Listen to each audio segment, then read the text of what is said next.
बाबा साई बाबा साई बाबा साई बाबा साई बाबा साई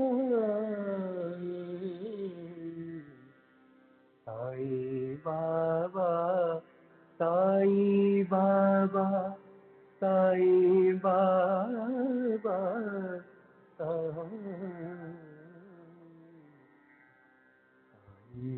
बाबा साई बाबा साई बाबा साई बाबा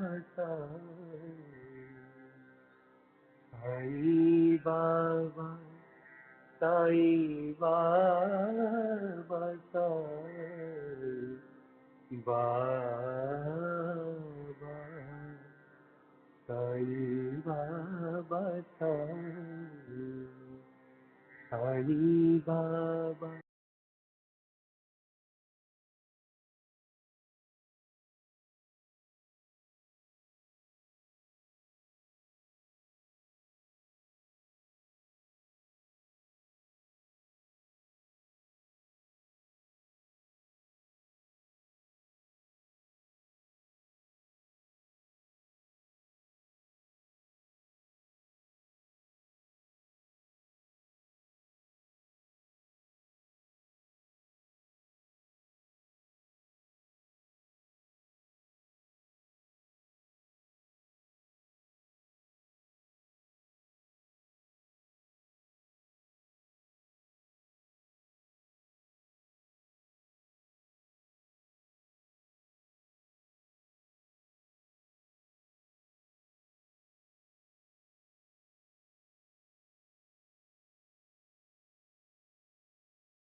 వివాహం మొదలైన సమస్యలు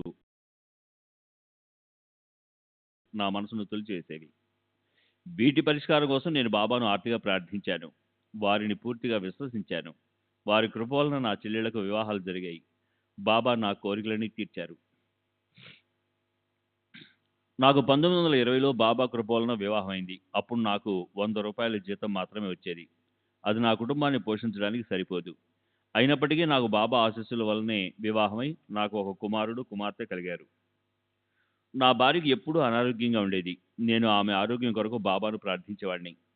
ఈ మధ్య ఒక నెల రోజుల ముందు నా భార్య పరిస్థితి ప్రమాద స్థితికి చేరుకుంది. నా భార్య చనిపోతే ఆ విఘాతాన్ని తట్టుకోలేక 70 సంవత్సరాల వృద్ధురాలైన మా అమ్మ కూడా మరణిస్తుందేమోనని భయపడ్డాను. అందువల్ల నా భార్యను బ్రతికించమని బాబాను తీవ్రంగా ప్రార్థించాను. బాబా సంకల్పానుసారంగా నా భార్య కోలుకుంది. కానీ వృద్ధాప్యం తప్ప ఏ అనారోగ్యం లేని మా అమ్మ అకస్మాత్తుగా డబుల్ న్యూమోనియాతో చనిపోయింది. నా తండ్రి చాలా సంవత్సరాల ముందే అంటే 1904లో మరణించాడు. నాకు 12 సంవత్సరాల వయసున్నప్పుడు బాబా తరచూ కలలో కనిపించేవారు. అంటే నేను ఎప్పుడు వారి పటాన్ని చూస్తూ నమస్కారం చేసుకునేవాడిని. బాబా నా కలలో కనిపించారంటే అది నన్ను పట్టి పీడిస్తున్న ఏదో కీడును తొలగించడానికో లేక నాకు రాబోయే ప్రమాదాన్ని నివారించడానికో సూచన అని నా అభిప్రాయం. బాబాతో నా అనుభవం సంతోషదాయకమైనది. ఎప్పుడు నేను వారి సన్నిధికి వెళ్ళినా ఏ చీకు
ఈ 1936 సోమనాథ్ శంకర్ దేశపాండే పోలీస్ ఇన్స్పెక్టర్ తండ్రి శంకర్ ఉరఫ్ నానాసాహెబ్ నిమోన్కర్ వయసు 51 సంవత్సరాలు బ్రాహ్మణుడు నెంబర్ 376 శనివార్పేట పూనా.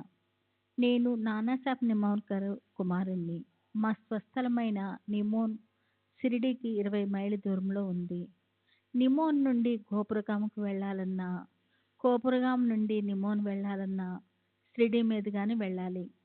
నిమోన్లో మాకు చాలా భూములున్నాయి. షిరిడీలో మా బంధువులున్నారు. శ్యామ తండ్రి బలవంతరావు దేశపాండే నాకు తాతయ్య అవుతాడు. ఆయనకు మా నాన్న అంటే అమిత ప్రేమ. బాబాను చూడాలని బలవంతరావు ఎప్పుడూ మసీద్‌కెళ్ళినా దూరం నుంచే బాబా అతనిపై ఇటుకరాయి విసిరేవారు. లేదా విసురుతానని బెదిరించి తరిమివేసేవారు. అలా బాబా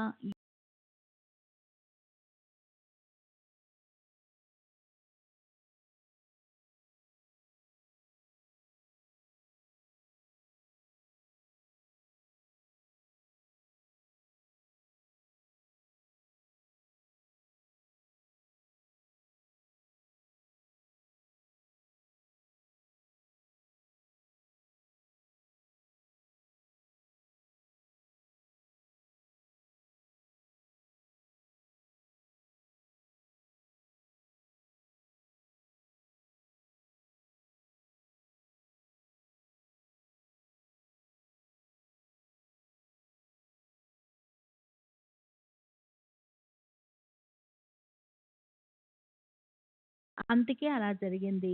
నేనలా సందేహించలేదు. నేనలా సందేహించలేదని చెప్పాడు. అప్పట్నుండి మా నాన్న ఏడాదికి 2 ఏళ్లకి ఒకసారి బాబాను దర్శించేవాడు. బాబాపై భక్తి శ్రద్ధలు పెరగనారంభించిన తర్వాత తరచుగా వారిని దర్శించుకునేందుకు వెళ్ళేవాడు. మా నాన్న సంగమనేర్ గౌరవం ఎస్టేట్‌గా ఉన్నప్పుడు కలెక్టర్ కలెక్టర్ పీఏగా పనిచేస్తున్న నానాసాహెబ్ చందోర్కర్‌ను కలిశాడు. చందోర్కర్ కూడా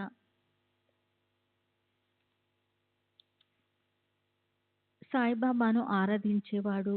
వారిరువురు బాబాను గురించి మాట్లాడుకునేవారు. చందోర్కరు మసీదును పునరుద్ధరించడానికి చందాలు వసూలు చేసినప్పుడు మా నాన్న కూడా తనకు చేతనైనంత చందా ఇవ్వటమే కాక మసీదు పునర్నిర్మాణ కార్యక్రమాలను పర్యవేక్షించాడు. బాబా పనివాళ్లను మసీదు మరమ్మతు పనులను చేయనిచ్చేవారు కాదు. ఆ పనులకు అడ్డుపడి చేసిన పనులను తారుమారు చేస్తుండేవారు.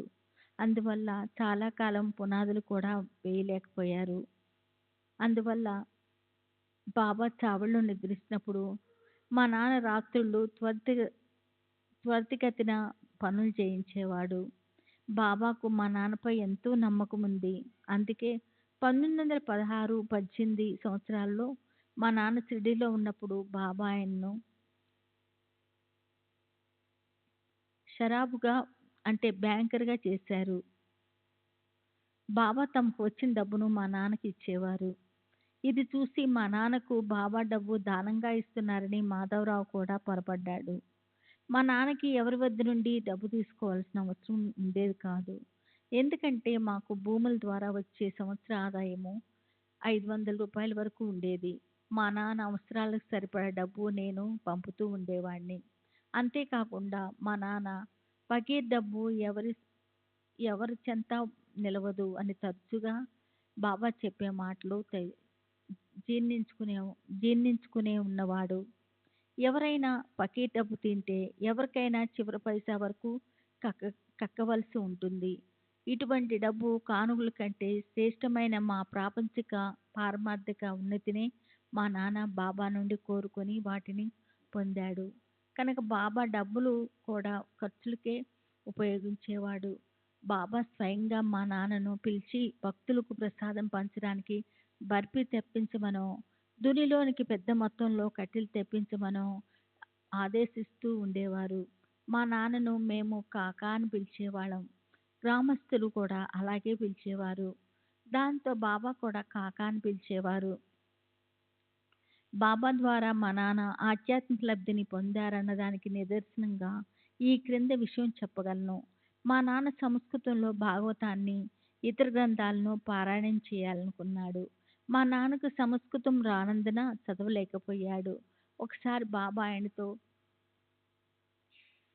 బాబా నువ్వెందుకు పారాయణం చేయవు?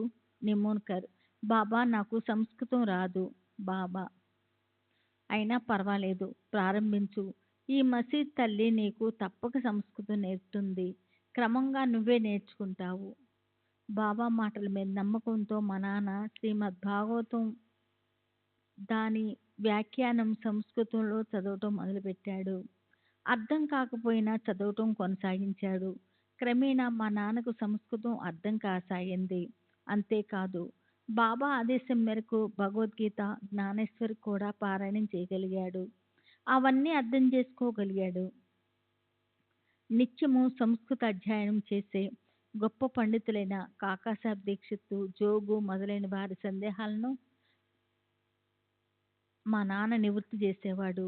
బాబా అనుగ్రహం వల్లనే మా నాన్న అంత చక్కగా అర్థం చేసుకోగలిగాడని వాళ్ళందరూ అన్నారు. కానీ బాబా ఒకసారి మా నాన్నతో, కాక మనం ఎందుకు ఇతరులకు విస్తుపరచాలి? అలా చేయటం వల్ల క్రమేణా మనలో అహం పెరుగుతుంది అని చెప్పి ఇతరులకు వివరించడాన్ని ఆపేయమన్నారు.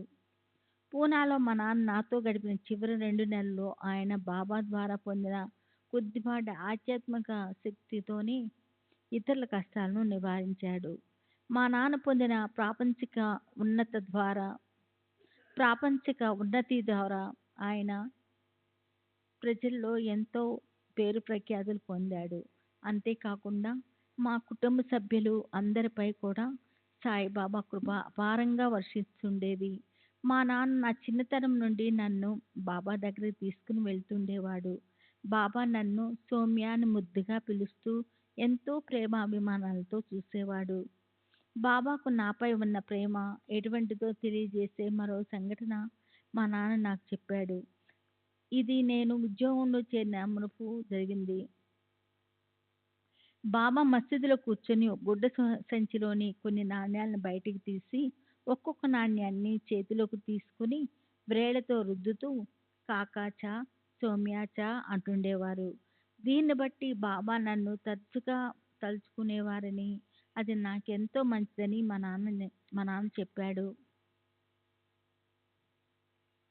1912లో నేను కోపరగాం సబ్ ఇన్స్పెక్టర్గా పనిచేసేవాడిని. షిరిడీ నా అధికార పరిధిలోనే ఉండేది. నేను ప్రతి నెల జీతం తీసుకున్న వెంటనే ₹2 మనీ ఆర్డర్ ద్వారా బాబాకు పంపేవాడిని. అలా చేయమని మా నాన్న నన్ను ఆజ్ఞాపించాడు. బహుశా ఇది వారి మొక్కై ఉండవచ్చు. అలా చేయటం వల్ల మా నాన్న చనిపోయిన తర్వాత కొంతకాలం వరకు, అంటే 1920 వరకు కొనసాగించాను.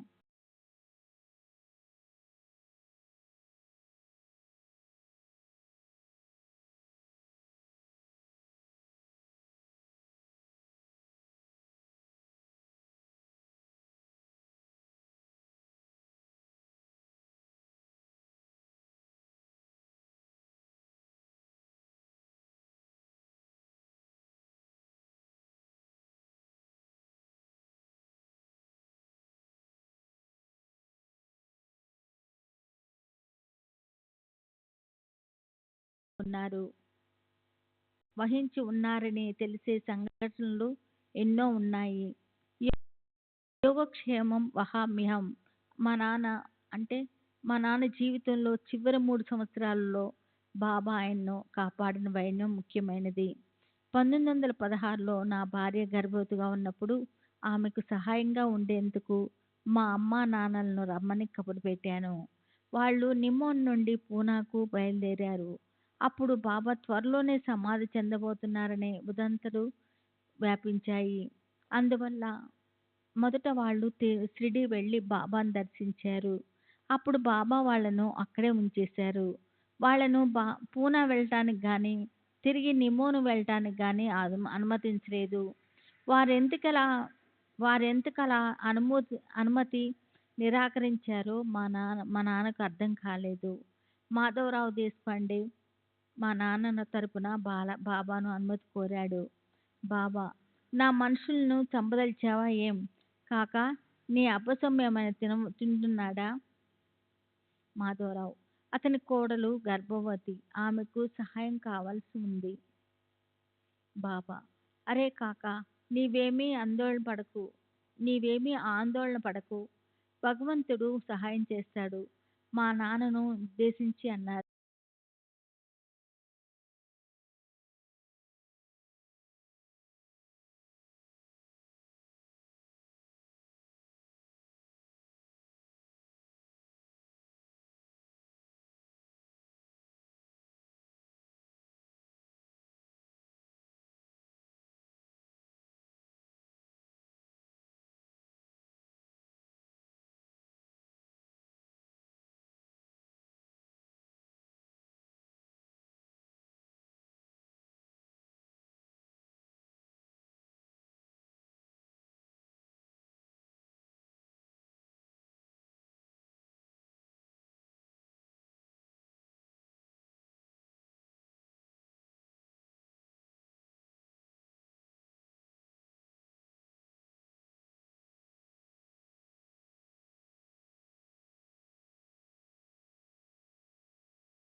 సాక్ష్యం చెప్పడానికి అహ్మద్నగర్ వెళ్ళి అక్కడ 4 రోజులు ఉండవలసి వచ్చింది.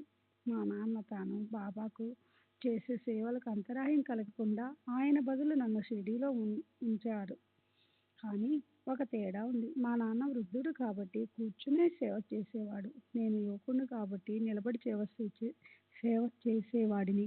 ఇది చాలా శారీరక శ్రమతో కూడుకున్నది. రోజంతా బాబాకు అందుబాటులో ఉంటూ వారి ఆజ్ఞలు పాటిస్తూ వారు విశ్రమించే వరకు వారి పనులన్నీ చేయటం చిన్న విషయమేమీ కాదు. ఆ రోజుల్లో బాబా నాకు ఒక దివ్య దర్శనాన్ని ప్రసాదించారు. ఒకసారి నేను మసీదులో ఉన్నాను. బాబా తమ గద్దెపై కూర్చుని ఉన్నారు. శ్యామ మెట్ల వద్ద కూర్చొని ఉన్నారు. అప్పుడు బాబా నాకు మారుతిగా సాక్షాత్కరించారు. అకస్మాత్తుగా బాబా శరీరం మాయమై అక్కడ మారుతి రూపం దర్శనమైంది. ఆ రూపానికి తూకం ఉన్నదో లేదో మాత్రం నేను గమనించలేదు. నేను మాధవరావుతో అదుగో చూడండి బాబా మారుతిగా దర్శనమిస్తున్నారు అన్నాను. నిస్సందేహంగా బాబా రామభక్తులే. చావడి వచ్చినప్పుడు బాబా మారుతి అలయం ఎదురుగా నిలబడి ఏదో ఉచ్చరిస్తూ 15-20 సార్లు తమ చేతిని మారుతి వైపు ఊపేవారు. నేను బాబా సమక్షంలో ఉన్నప్పుడు నా స్వాభావికమైన ప్రాపంచిక ఆలోచనలు మాయమై సరికొత్త ఆలోచనలు కలిగేవి. దీర్ఘకాలం మా నాన్న బాబా సన్నిధిలో గడిపినందువల్ల ఆయన సమర్థతా స్వభావం ఎంతో పరిణితి చెందాయి. బాబాతో మా నాన్నకు ఉన్నంత సాన్నిహిత్యం నాకు లేదు. 1918 నవంబర్లో మా నాన్న అహ్మద్నగర్లో ఉండగా నాకు పార్శ్వపు నొప్పి వచ్చింది. అది అపెండిటిస్ అనుకున్నాను. దాంతో నా ఉత్తరం అందుకుని మా నాన్న పూనా వచ్చి నాతో ఉన్నారు. ఆయన నాకు ఊది రాశారు. మరుసటి రోజు నుండి నొప్పి మాయమైంది. నా సోదరుడు నాతో ఉన్నారు. అతనికి క్షయరోగ లక్షణాలు కనిపించాయి. మా నాన్న అతడికి బాబా ఊది తీర్థం ఇచ్చాడు. అతను కోలుకున్నాడు. సోదరుని కుమారుడైన దత్తునికి తలంతా దురదలొచ్చాయి. ఇది కూడా మా నాన్న ఊది ఇవ్వడంతో నయమైంది. మా నాన్న ఆచార వ్యవహారాల్లో ఎంతో నిష్ఠాగరిష్ఠుడిగా ఉండేవాడు. బాబా మా నాన్న ఆచారాన్ని గౌరవించి అందుకు విరుద్ధమైన ఏ ప్రసాదాన్ని ఆయనకి ఇచ్చేవారు కాదు. బాబాకు ఒక పాదంలో మత్స్యము, రెండవ పాదంలో ధనస్సు గుర్తులు స్పష్టంగా ఉండడం నేను చూశాను. ఇలాంటి గుర్తులు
మాస్టర్ నియమించబడ్డాడు. ఉద్యోగాన్ని వదిలేసిన తరువాత అప్పుడప్పుడు బాబాను దర్శించేవాడిని. తరువాత 5-6 నెలలకు బాబా దైవమన్న నమ్మకం కలిగింది. చిదంబర కేశవ గాడ్గిల్ అను భక్తుడు పూనాకు చెందిన భీమశంకర ఆలయంలో నివసిస్తున్న సాధువును దర్శించాడు. ఆ సాధువు గాడ్గిల్ను షిరిడీలో ఉన్న శ్రీ సాయిబాబా వద్దకు వెళ్ళమని ఆదేశించాడు. వారి ఆదేశం మేరకు అతను షిరిడీ వచ్చాడు. అప్పుడు నేను స్కూల్లోనే పనిచేస్తున్నాను. ఇక్కడ ఒక గొప్ప సాధువు ఉన్నారట కదా, ఎక్కడున్నారు అని నన్ను అడిగాడు. నేను షిరిడీలో అలాంటి వారు ఎవ్వరూ లేరని చెప్పి మసీదు వైపు చూపిస్తూ ఇక్కడ ఉన్నది ఈ పిచ్చి పకీరే అని బదిలిచ్చాను.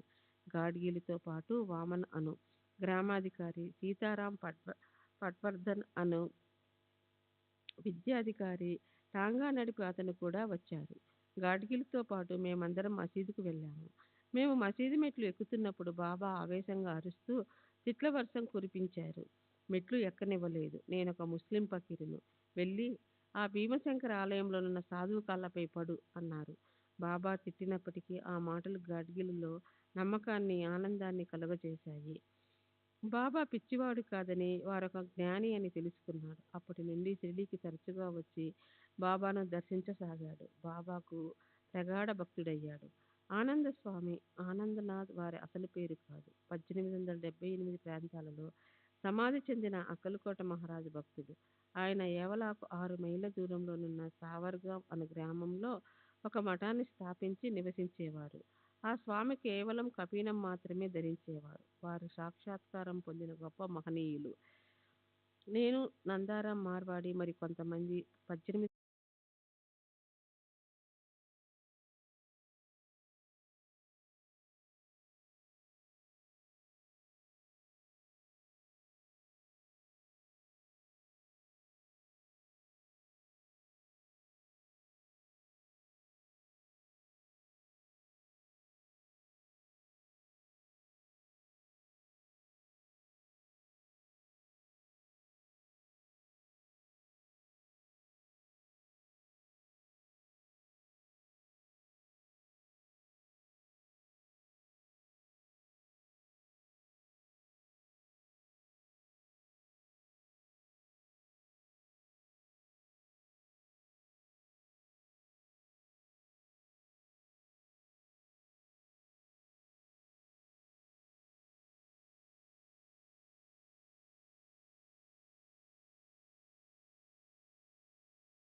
కరుణకు నేను ఎంతో ఆనందించాను.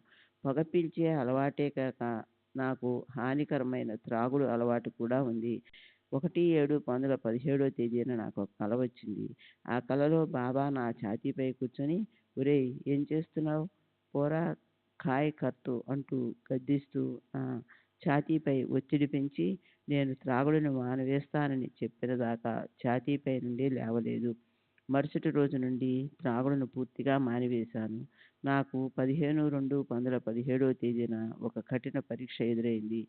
మా ఆఫీస్ మేనేజర్ వారి పిల్లలకు వీడ్కోలు ఇచ్చే సందర్భంగా ఒక విందు ఏర్పాటు చేసి నన్ను కూడా ఆహ్వానించాడు. మా మేనేజర్ గ్లాసులో విస్కీ సోడా పోసిచ్చి తాగమని నన్ను ఒత్తిడి చేశాడు. అటువంటి వాతావరణంలో బాబా ప్రస్తావన తీసుకొని రావడం ఇష్టం లేక డాక్టర్ నన్ను మద్యం మానేయమన్నాడని చెప్పాను. కానీ మా మేనేజర్ ఆ అభ్యంతరాన్ని పట్టించుకోకుండా త్రాగమని బలవంత పెట్టాడు. ఇంతలో ఒక అద్భుతం జరిగింది. కరెంటు పోయి లైట్లు ఆరిపోయాయి. మేనేజర్ కరెంటు ఎందుకు పోయిందో తెలుసుకోవడానికి వెళ్ళాడు. చీకటిలో నా ప్రక్కన కూర్చున్న మిస్త్రీ నా గ్లాసులోని విస్కీ త్రాగేశాడు. మేనేజర్ వచ్చి తన కోరిక మేరకు నేను త్రాగానని భావించి సంతృప్తి చెందాడు. బాబా దక్షిణ అడగడంలో ఒక నీతి దాగి ఉండేది. అది మనలోని దంభాలు, గుణం, దురాశ, మ్రొక్కులు తీర్చకుండా ఎగవేయుట మొదలైన వాటిని నశింపజేసేది. పై సంఘటన జరిగిన కొన్ని నెలల తరువాత నేను ఒకసారి షిరిడీలో ఉన్నప్పుడు బాబా భక్తులందరినీ దక్షిణ అడిగారు. కానీ నన్ను మాత్రం అడగలేదు. నేను నా దురలవాటు మార్చుకున్నందుకు ప్రతిఫలంగా బాబా దక్షిణ విషయంలో నాకు మినహాయింపు ఇచ్చారని అనుకున్నాను. వాడాకు వెళ్ళిన తరువాత భక్తులతో బాబా నన్ను మాత్రం దక్షిణ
బాధ్యతలున్నాయి, కానీ నా బరువు బాధ్యతలన్నీ బాబానే చూసుకుంటున్నారు.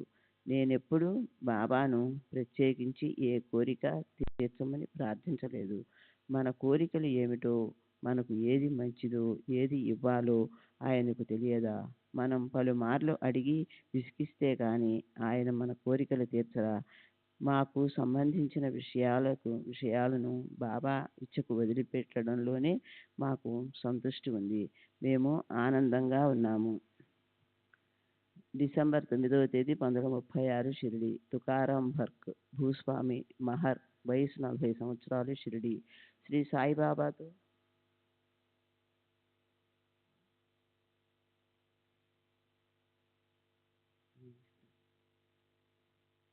నాకు కొన్ని అనుభవాలు ఉన్నాయి. శ్రీ సచ్చిదానంద సద్గురు సాయినాథ్ మహారాజ్ की जय. सद्गुरु श्री साईनाथ निसरत बाबू जी की जय.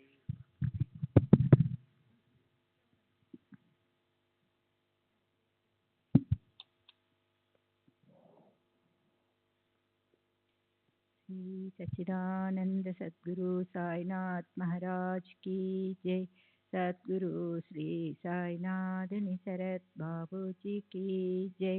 డిసెంబర్ 9వ తేదీ 1936 షిరిడి. తుకారాం బర్క్, భూస్వామి మహర్, వయస్సు 40 సంవత్సరాలు, షిరిడి. శ్రీ సాయిబాబాతో నాకు కొన్ని అనుభవాలు ఉన్నాయి. 1912లో గోదావరి కాలువలకు మొదటిసారి నీళ్లు వదిలిన సమయంలో ఇక్కడికి 20 మైళ్ళ దూరంలోనున్న కరంజీగాం అను గ్రామానికి నేను ఉపాధి కోసం వెళ్ళదలిచాను. నేను ఇక్కడ నుండి బయలుదేరి కోపర్గాం రోడ్డులో ఉండగా బాబా లెండి తోట నుండి వస్తూనో వెళుతూనో నాకు కనిపించారు. బాబా నా భుజంపై చేయి వేసి అనునయంగా వెళ్ళవద్దు అన్నారు. నేను వారి సలహాని పెడచెవినబెట్టి కరంజీగాంకు వెళ్ళిపోయాను. నేను వెళ్ళిన మరుసటి రోజు నుండి నాకు జ్వరం వచ్చి చాలా రోజులు బాధపడ్డాను. జీవనోపాధి మాట అటు ఉంచి సహాయం కొరకు అక్కడున్న మా దూరపు చుట్టాల దయపై ఆధారపడవలసి వచ్చింది. 15 రోజుల తరువాత కాస్త కోలుకుని షిరిడీ వచ్చాను. షిరిడీ వచ్చిన తరువాత కూడా 45 రోజులు జ్వరంతో బాధపడ్డాను. తరువాత మా అమ్మను బాబా దగ్గరికి వెళ్ళి ఊది తెమ్మన్నాను. ఊది పెట్టుకున్న మరుసటి రోజు నుండి నా జ్వరం తగ్గిపోయింది.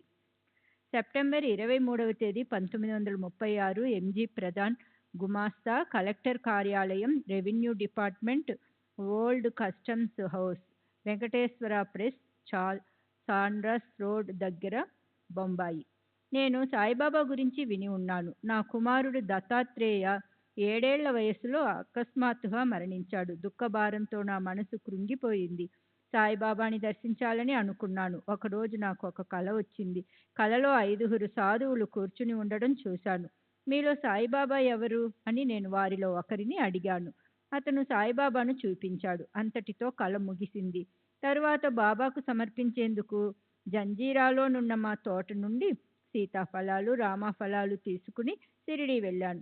నేను మసీదు చేరి బాబాను దర్శించి ఫలాలు సమర్పించి వారి ముందు కూర్చున్నాను. నాకు కలలో సాయిబాబా రూపం ఎలా కనపడిందో షిరిడీలో బాబా సాక్షాత్తు అలాగే ఉన్నారు. అప్పుడు సాయిబాబా నన్ను తీవ్రంగా తిడుతూ, ఎందుకు ఈ తెలివి తక్కువవాడు కొడుకు చనిపోయినందుకు బాధపడుతున్నాడు? చనిపోవడం అంటే భూమిలో కలిసిపోవడమే. శరీరం ఎప్పటికైనా మట్టిలో కలిసిపోవాల్సిందే. దానికి దుఃఖించడం ఎందుకు అన్నారు. తరువాత నా వైపు చూస్తూ, నీ రామఫలాలను అంతటా వెదజల్లు అన్నారు. నీవు సంపాదించిన విజ్ఞానమంతా అందరికీ పంచిపెట్టు అన్నది ఆ మాటలకు అర్థమని నేను భావించాను. తరువాత బాబా అక్కడున్న భక్తులతో మా ఇల్లు, తోటలో ఏ ప్రదేశంలో ఎన్ని సీతాఫలం, రామఫలం చెట్లు ఉన్నవి తరచూ చూస్తున్నట్లు వర్ణించారు. అంతేకాదు 15 రోజుల క్రితం నా కొడుకు మరణించాడని, అందుకు నేను వృధాగా దుఃఖిస్తున్నానని కూడా చెప్పారు. నేను షిరిడీలో 4 రోజులు ఉన్నాను. ఈ 4 రోజుల్లో ఎందరో భక్తులు వారిని దర్శించారు. బాబా ఒకవైపు నా దుఃఖాన్ని తొలగిస్తూనే నా గురించే కాక తమ దగ్గరికి వచ్చే భక్తులందరి వృత్తాంతాలు తమకు తేట తెల్లమని నాకు తెలియజేయడం ద్వారా వారిపై నాకున్న భక్తి విశ్వాసాలను దృఢపరిచారు. నా ప్రథమ షిరిడీ యాత్రకు సెలవు మంజూరు కావడం, వెంటనే ప్రయాణానికి డబ్బు సమకూరడంతో మొదటిసారిగా నాకు బాబా పట్ల నమ్మకం కలిగింది. బాబా దేనిని పట్టించుకోనట్లు ఉదాసీనంగా ఉండి చాలా తక్కువగా మాట్లాడేవారు. వారు సదా అంతర్ముఖులై ఉండి నిశ్చలంగా మత్తులో ఉన్నవాని వల లేదా పిచ్చివాని వల కనిపించేవారు. ఇది నేను షిరిడీలో ఉన్న 4 రోజులలో గమనించిన విషయం. నేను తిరిగి 1935 వరకు షిరిడీ వెళ్ళనప్పటికీ నాకు బాబాపై ఏర్పడిన నమ్మకం నా ప్రాపంచిక ఆధ్యాత్మిక ఉన్నతికి ఎంతో దోహదపడింది. నాకు ఎప్పుడు ఏ కష్టం వచ్చినా బాబా స్వప్న దర్శనం ద్వారా నన్ను ఆదుకునేవారు. కానీ గత 2 సంవత్సరాలుగా నాకు అలాంటి దర్శనాలు కలుగలేదు. బాబా సమాధి చెందిన ఎన్నో సంవత్సరాలకు నా కుమారుణ్ణి బ్రతికించిన అపూర్వ సంఘటన గురించి చెప్పి తీరాలి. 1932లో నా చిన్న కుమారునికి తీవ్రంగా జ్వరం వచ్చింది. 3-4 రోజులు జ్వరం తరువాత వాడి నాడి అందలేదు. నాకు అనుమానం వచ్చి మా డాక్టర్ మిస్టర్ ఎంబీబీఎస్కు కబురు పెట్టాను. అతను క్షుణ్ణంగా పరీక్షించి నాడి ఆగిపోయిందని, బిడ్డ మరణించాడని చెప్పాడు. నా భార్యను ఓదార్చడం కూడా మొదలుపెట్టాడు. కానీ పిల్లవాడు మరణించాడని నేను నమ్మలేకపోయాను. పిల్లవాడి ముందు బాబా ఫోటో పెట్టి వాడి నుదుటికి ఊది రాసి బాబాను ఆర్తిగా ప్రార్థించసాగాను. అది చూసి డాక్టర్ నాది మూఢనమ్మకం అన్నాడు. కానీ నేను సాయిబాబా భగవంతుడని, వారు తప్పక నా బిడ్డను బ్రతికిస్తారని చెప్పాను. ఇలా 45 నిమిషాలు గడిచిన తరువాత పిల్లవాడికి స్పృహ వచ్చి లేచి కూర్చున్నాడు. ఏమీ జరగనట్లు ఆడుకోసాగాడు. ఇది బాబా చేసిన అద్భుత లీల. మే 3వ తేదీ 1936 మామా దుబే ఉరఫ్ కాశీనాథ్ దుబే, అంగడి యజమాని, వయస్సు 70 సంవత్సరాలు, బ్రాహ్మణుడు, పూనా. ఇతని అనుభవాలు సాయిలీలా మాసిక్ వాల్యూమ్ 5 పార్ట్స్ 2-3 పేజీలు 607లో కూడా ప్రచురింపబడ్డాయి. నాకు మొదటి నుండి సాధు సత్పురుషులపై సదభిప్రాయం ఉండేది కాదు. 1909లో నేను కోపర్గాంలో ఉండగా ఒక ఆవిడ నా దగ్గర 10 రూపాయలు అప్పుగా తీసుకుంది. తను ఔరంగాబాద్ వెళుతున్నానని, తిరిగి రాగానే అప్పు తీరుస్తానని చెప్పింది. సాయిబాబా అనే గొప్ప మహాత్ములు షిరిడీలో ఉన్నారని కూడా తెలిపింది. నేను బాబా గురించి వినడం అదే మొదటిసారి. ఆమె తీసుకున్న డబ్బు తిరిగి ఇస్తే ఆమె తిరిగి ఇస్తుందనే నమ్మకం నాలో లేదు. ఆ డబ్బు సాయిబాబాకే సమర్పిద్దామని నేను అనుకున్నాను. తరువాత నేను ఔరంగాబాదుకు వెళ్ళాను. అక్కడ ఆమె కనబడి ఊహించని విధంగా నా దగ్గర తీసుకున్న అప్పు చెల్లించింది. కొన్ని రోజుల తరువాత నేను షిరిడీ వెళ్ళి బాబాను దర్శించాను. నా మొక్కు విషయం బాబాతో చెప్పలేదు. కానీ బాబా మొదటి రోజు 4 సార్లు దక్షిణ అడిగి మొదట 5 రూపాయలు, తరువాత 2 రూపాయలు, ఆ తరువాత 2 రూపాయలు, చివరగా 1 రూపాయి, మొత్తం 10 రూపాయలు తీసుకున్నారు. నేను 3 రోజులు అక్కడ ఉన్నప్పటికీ తరువాత 2 రోజులు వారు నన్ను దక్షిణ అడగలేదు. నేను వారికి సమర్పిద్దామనుకున్న మొత్తాన్నే సరిగ్గా బాబా అడిగి తీసుకున్నారు. మే 23వ తేదీ 1936 రామచంద్ర వామన్ మోడక్, బిఏ ఇంజనీరు, పేరుగేటు వద్ద సదాశివపేట, పూనా. నేను మొదట సాయిబాబా దగ్గరికి 1909 ప్రాంతంలో వెళ్ళాను. వారిని చూసి నేను ఎంతో ప్రభావితమయ్యాను. అందుకే షిరిడీకి తరచుగా వెళ్ళేవాడిని. నేను చివరిసారి 1916లో షిరిడీ వెళ్ళాను. నా షిరిడీ యాత్రలన్నింటిలోకి 1912లో వెళ్ళినది అతి ముఖ్యమైనది. అప్పుడు నేను పశ్చిమ ఖాందేశు మున్సిపల్ మరియు స్థానిక అకౌంట్స్ విభాగంలో సీనియర్ గవర్నమెంట్ ఆడిటర్గా, లెక్కలు తనిఖీ చేసే అధికారి పని చేస్తున్నాను. మా హెడ్ క్వార్టర్స్ బొంబాయిలో ఉండేది. కానీ నా భార్యా పిల్లలను నేను ధూలేలో ఉంచాను. 1912లో ఉద్యోగరీత్యా నాకు కొన్ని ఇబ్బందులు ఎదురయ్యాయి. ముఖ్యంగా ఒక ఉన్నత అధికారికి నేనంటే పడేది కాదు. అతను నన్ను ఉద్యోగం నుండి తప్పించే అవకాశం కోసం ఎదురు చూడసాగాడు. నా పై అధికారులు నన్ను శాఖాపరమైన పరీక్షలకు హాజరు కమ్మని ఒత్తిడి తెచ్చారు. అప్పుడు ఆ అధికారికి నన్ను ఉద్యోగం నుండి తొలగించేందుకు గాని లేదా ఏకంగా అనర్హుడిగా ప్రకటించేందుకు గాని మంచి అవకాశం ఉంది. అందువల్ల నేను పరీక్షలకు ఎదుర్కొని ఉత్తీర్ణుడై ప్రమోషన్ పొందడమా లేక 120 రూపాయల జీతంతో క్షేమంగా ఉన్న ఉద్యోగంలోనే ఉంటూ పరీక్షలు హాజరవడానికి నిరాకరించడమా అన్న సమస్య ఎదురైంది. సాయిబాబా గొప్ప శక్తి కలవారిని, కరుణామయులని తెలిసిన నేను ఇటువంటి గడ్డు పరిస్థితులలో నాకు దారి చూపించి నన్ను సరియైన మార్గంలో నడిపించగల సమర్థులు వారు ఒక్కరేనని నమ్మాను. ఎవరికీ చెప్పకుండా, సెలవు తీసుకోకుండా బొంబాయి నుండి సిరిడి నా అధికార పరిధిలో లేని ప్రాంతం బయలుదేరాను. బాబాను దర్శించి మరుసటి రోజు మధ్యాహ్నానికి తిరిగి బొంబాయి రావచ్చునని తలచి సెలవు కూడా పెట్టలేదు. నేను సిరిడి వెళ్ళి బాబాను దర్శించాను. బాబా సన్నిధిలో భక్తులు ఎంతో ఉపశమనం పొందుతారు. చింతలన్నీ తొలగిపోయి మనసు ఆనందంతో నిండిపోతుంది. నేను కూడా అదే విధమైన అనుభూతికి లోనయ్యాను. మరుసటి ఉదయం 7 గంటలకే సాధారణంగా భక్తులు ఆ సమయంలోనే తిరిగి వెళ్లేందుకు బాబా అనుమతి అడుగుతారు. బాబా దగ్గర సెలవు తీసుకోవడానికి మసీదుకి వెళ్ళాను. కానీ నాకు బాబా నుండి అనుమతి లభించనందున నేను బొంబాయి బయలుదేరలేకపోయాను. నేను సెలవు పెట్టకుండా, అధికారుల అనుమతి తీసుకోకుండా అక్రమ పద్ధతిలో షిరిడీ వచ్చానని, కనీసం భార్యాబిడ్డలకు కూడా చెప్పలేదని సర్వజ్ఞులైన బాబాకు తెలుసు. ఇప్పుడు నేను ఎటువంటి పరిస్థితులు ఎదుర్కోవలసి వచ్చినా బాబానే బాధ్యత వహించి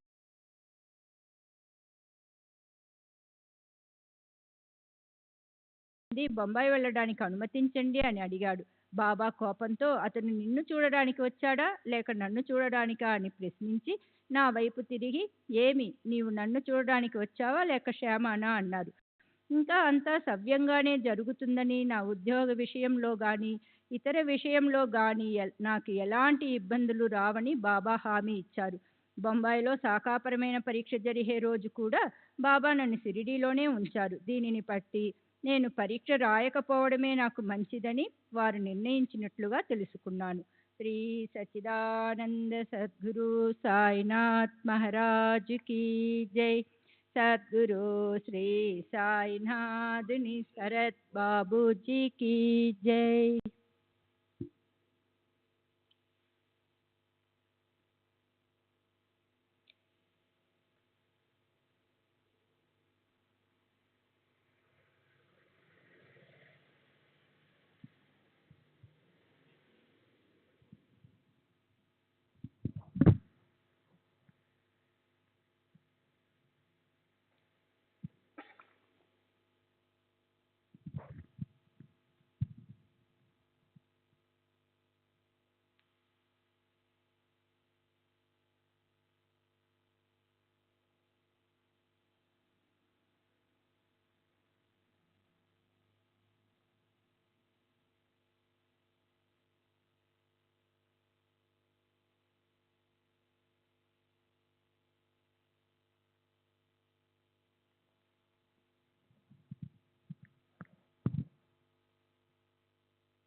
श्री सच्चिदानंद सद्गुरु साईनाथ महाराज की जय.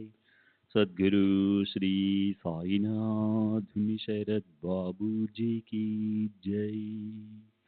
साई रहम नजर करना, बच्चों का पालन करना.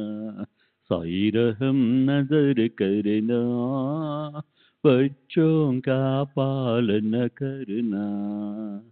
जाना तुमने जगत पसार, सब ही झूठ जमाना.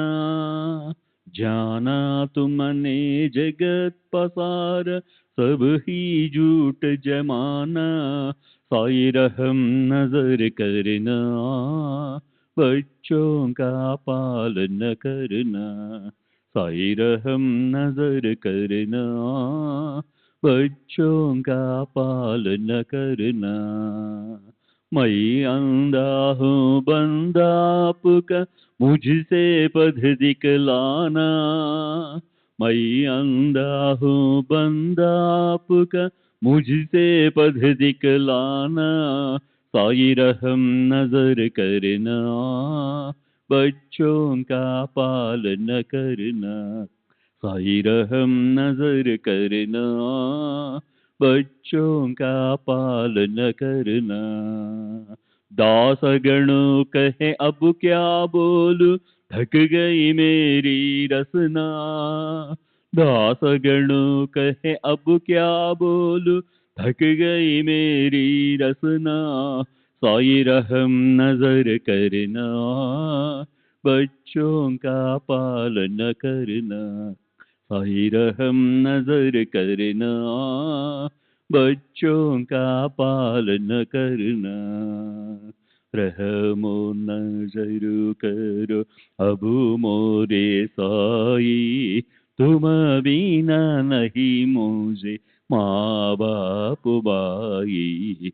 रहमो नजर करो मैं अंधा हूँ बंदा तुम्हारा, मैं अंधा हूँ बंदा तुम्हारा। मैं ना जानू, मैं ना जानू, मैं ना जानू, अल्लाह इलाही। मोन नजर करो, रहमो नजर करो अब मोरे साई, तुम बिना नहीं मुझे माँ बाप भाई। रहमो नजर करो काली जमाना मैंने गमाया, काली जमाना मैंने गमाया। साथी आखिर का, साथी आखिर का, साथी आखिर का, तुम बिना कोई। रहमो नजर करो, रहमो नजर करो अब मोरे साई, तुम बिना नहीं मुझे माँ बाप भाई। रहमो नजर करो अपने मस्जिद का झाड़ू गणो है, अपने मस्जिद का झाड़ू गणो है। मालिक हमारे, मालिक हमारे, मालिक हमारे, तुम बाबा साई।